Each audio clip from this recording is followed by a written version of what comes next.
前排有人請咗我食紅棗糕，真係好好味呀！但係價錢百幾蚊，得個10幾粒，真係好貴咯。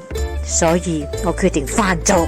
但係紅棗又唔係個個都受得，阿媽話我再食紅棗嘅話，真係會攞刀去斬人喎。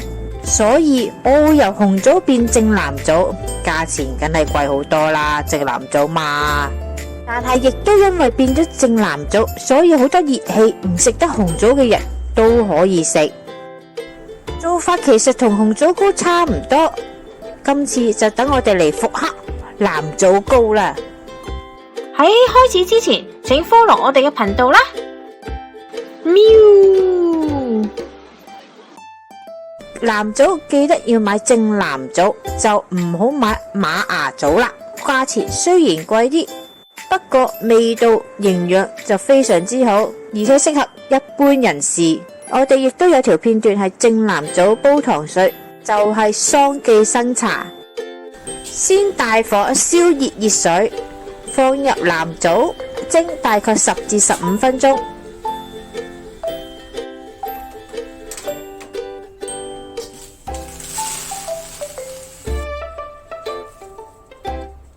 放涼後先好去核，因為真係容易好多，可以取出更多嘅肉，浪費度亦都可以減少。量度剩餘藍棗有幾多，放入攪拌機，加水，打成蓉。藍棗蓉比較結身，需要周不時攪勻先可以繼續打磨。和西去除皮嘅成分或者打磨唔到嘅細粒，可以見到過篩後嘅藍棗蓉比較順滑，冇粒粒。準備合桃，焗爐170度至180度10至15分鐘，直到你聞到香味為止。開嚟我哋嘅白芝麻，梗係白鑊炒啦，直到你聞到香味同粒粒粒粒聲。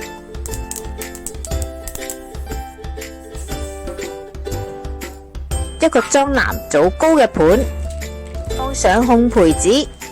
當前期準備功夫差唔多，就可以開始炒藍棗糕。今次嘅糖我就唔係太想用白糖，就用咗蔗糖。你哋亦都可以用黃糖或者黑糖。接受到藍棗嘅味道呢，都可以選擇唔落糖。粟粉加水，麥芽糖呢一個係必須要嘅糖。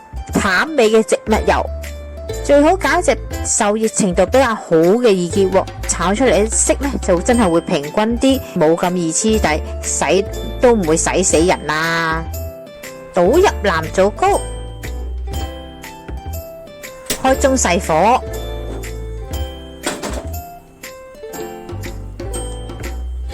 炒至微熱，倒入砂糖，至所有糖融化。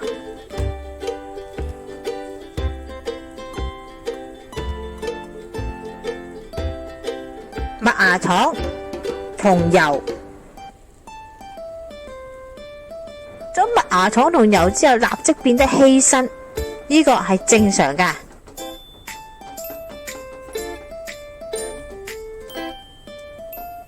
佢有少許氣泡，就立即倒入生粉同埋水，即刻攪拌，否則生粉水遇熱好易起冧。如果真係起咗冧，可以過多一次篩，大部分嘅粒粒都可以隔離出嚟。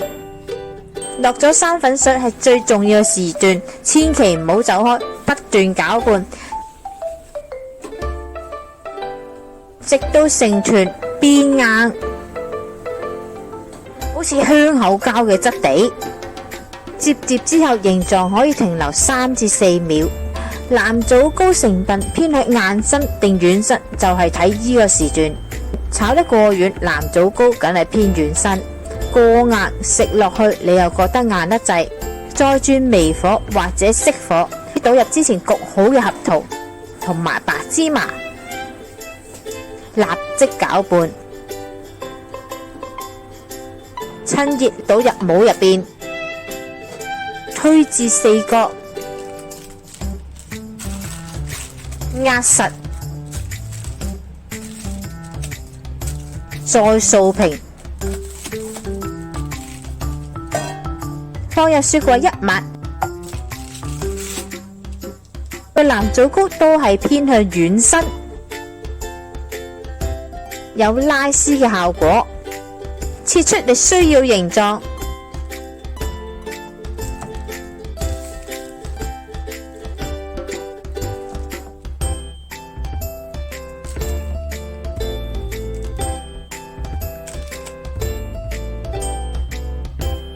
用米紙芒實。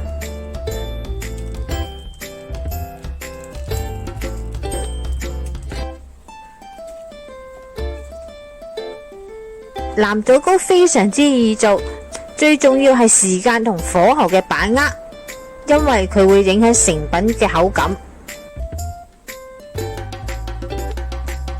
今日嚟到呢度啦，詳細嘅食譜我哋會擺落 Facebook 嗰度，有興趣嘅大家可以去睇一睇。